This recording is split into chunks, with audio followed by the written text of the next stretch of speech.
3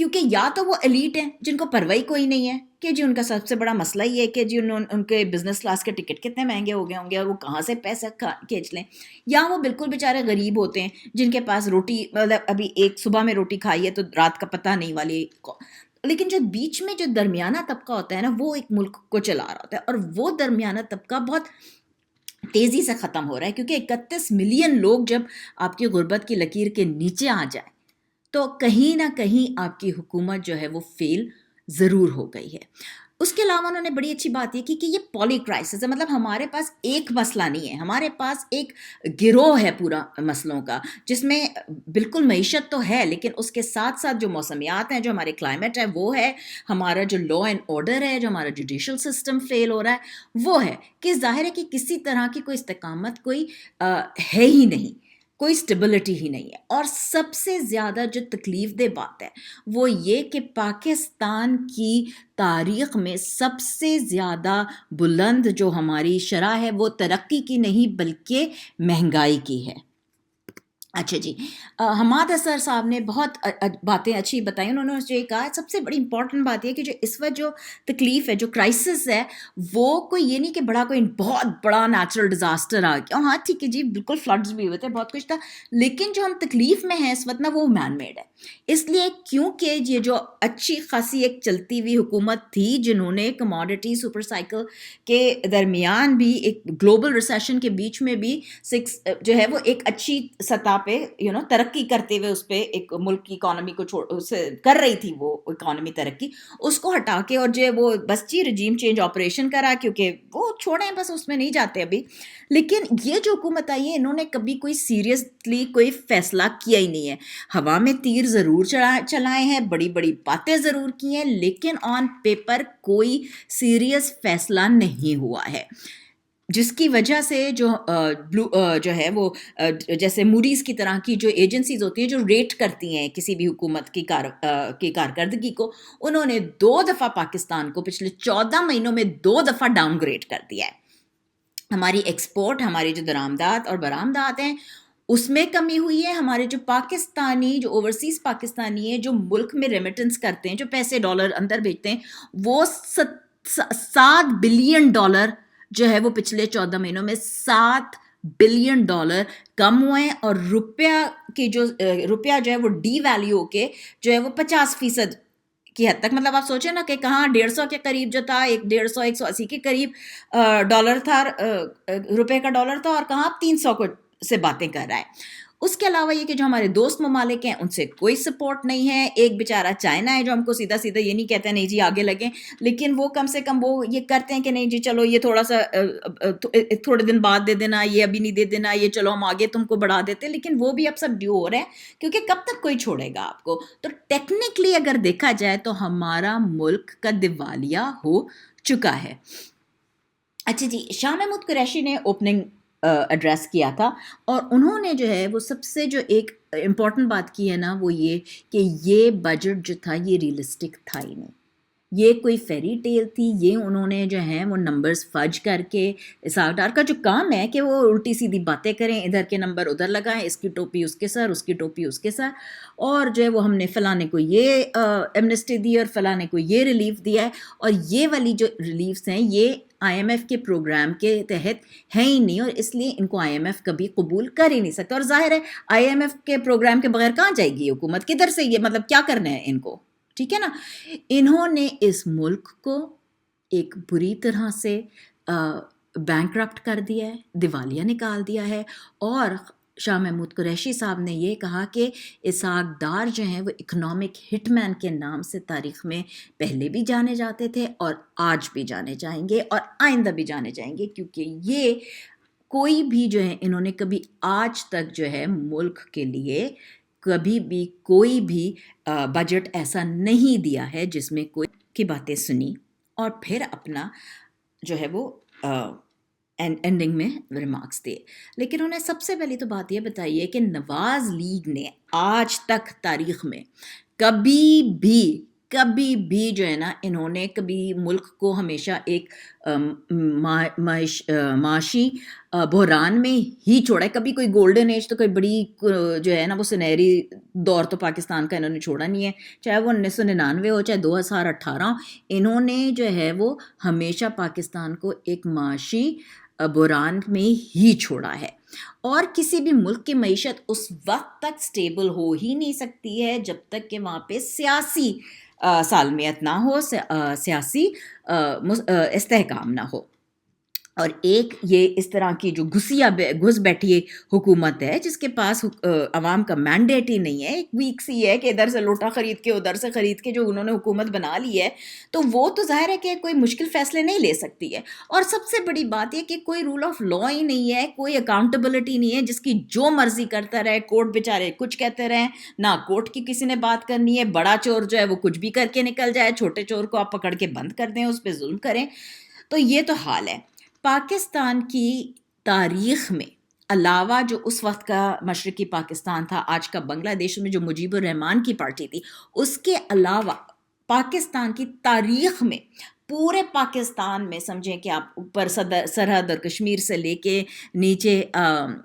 سندھ میں اور مکران کو تک لے جانے میں پی ٹی آئی کے علاوہ اس سے زیادہ مقبول کوئی پارٹی کبھی رہی ہی نہیں ہے, سیاسی پارٹی. ہمارا ملک ایک ریزیلینٹ ملک ہے. ہمارا ملک بڑے بڑے بحرانوں سے ہماری قوم جو ہے وہ نکلنے کی صلاحیت رکھتی ہے, اگر ان کو اپنے حکومت پہ, اپنے پسند کیے ہوئے نمائندوں کے اوپر بھروسہ ہو. اور جو کہ اس حکومت میں تو کسی کو بھی نہیں ہے, مطلب نہ ملک کے اندر کسی کو بھروسہ ہے ان کے اوپر, نہ ملک کے باہر کسی کو ہے. اگر اپنے منشور میں کوئی پارٹی الیکشن سے پہلے اپنے فیوچر پلانز میں بتائے کہ ان کو کس طرح سے راستہ آگے لے جانا ہے, کیا مشکل فیصلے کرنے ہوں گے, اور لوگ اسی کی بنا پہ اس پارٹی کو ووٹ دے کر لے کر آئیں حکومت میں, تو اس وقت پھر یہ پارٹی جو ہے وہ حکومت مشکل فیصلے کر سکتی ہے. خان صاحب نے پھر بتایا کہ ہم آگے کس طرح جا کے اپنی معیشت کو ٹھیک کر سکتے ہیں, اور سب سے زیادہ جو ضروری چیز ہے ہماری معیشت کو ٹھیک کرنے, وہ یہ ہے کہ ہم کو پاکستان کے اندر ڈالر لانے ہیں. مطلب یہ کام تو ہماری موجودہ حکومت بہت بہترین طریقے سے کرتی ہے کہ ملک کے ڈالر باہر کس طرح بھیج دیے جائیں, لیکن اصل کام یہ ہے کہ ملک کے اندر ڈالرز آئے کس طرح ہیں. اور اس میں سب سے زیادہ جو ایک ضروری, جو سب سے زیادہ اہم کردار ادا کرتے ہیں وہ ہیں اوورسیز پاکستانی, بیرون ملک پاکستانی. ان سے کس طرح سے کہ وہ ریمیٹنسز لائیں, وہ اپنے عزیز و قارب کو پیسے بھیجیں صحیح پراپر چینلز کے راستے. یہ نہیں کہ حوالہ ہنڈی اور اس طرح سے نہیں, لیکن باقاعدہ بینکنگ کے پراپر چینلز سے پیسے لائیں, انویسٹ کریں, ملک میں فیکٹریاں لگائیں, ملک کے اندر پراپرٹی کے اندر انویسٹمنٹ کریں. تو ظاہر ہے ان کو پھر پتہ نہیں چاہیے کہ قبضہ مافیا کوئی نہیں ہوئے گی, روز روز کی بجلی پانی کا مسئلہ نہیں کھڑا ہو جائے گا, کوئی بھتہ لینے نہیں روز کھڑا ہو جائے گا. تو وہ ساری پھر جو سیکیورٹی ہے وہ فراہم کرنا جو ہے وہ حکومت کا کام ہے. یہ ریڈ ٹیپ کو کٹ کرنا کہ وہ جو بابو بیٹھے ہوئے ہیں, اس کو پیسے کھلاؤ, اس کو رشوت کھلاؤ, اس کی فائل اوپر کرو, اس کو نہیں. تو وہ ان کے لیے ان تمام چیزوں میں, چاہے وہ ریمیٹنسز لانے کے اندر ہو, چاہے وہ انویسٹمنٹ لانے ہو, ایک آسانی پیدا کرنی ہے کہ سٹیپ بائی سٹیپ کس طرح سے لوگ اس میں آپ کے ملک کے اندر انویسٹ کر سکیں.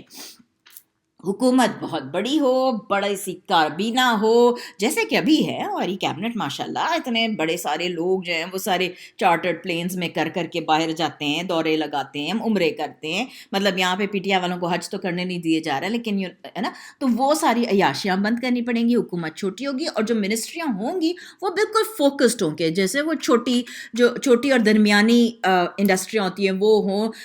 آگے کی پلاننگ کری جائے کہ کس طرح سے گروتھ ہوگی, کس طرح سے کیا کارخانہ لگے گا, کیا ہوگا.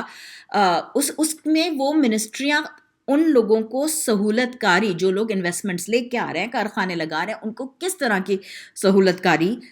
دی جائے. ظاہر ہے کہ ڈیم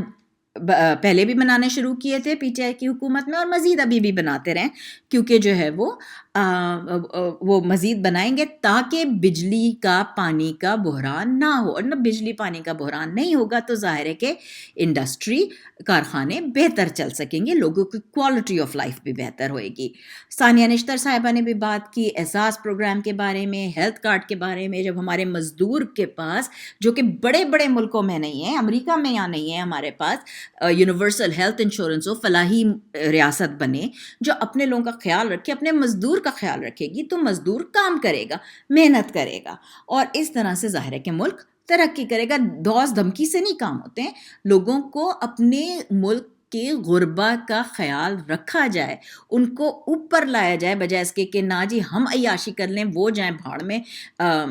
پاورٹی کی لائن کے نیچے جائیں, ہم کو کیا. اس کے بجائے ہم کو اپنے مزدور بھائیوں کے, اپنے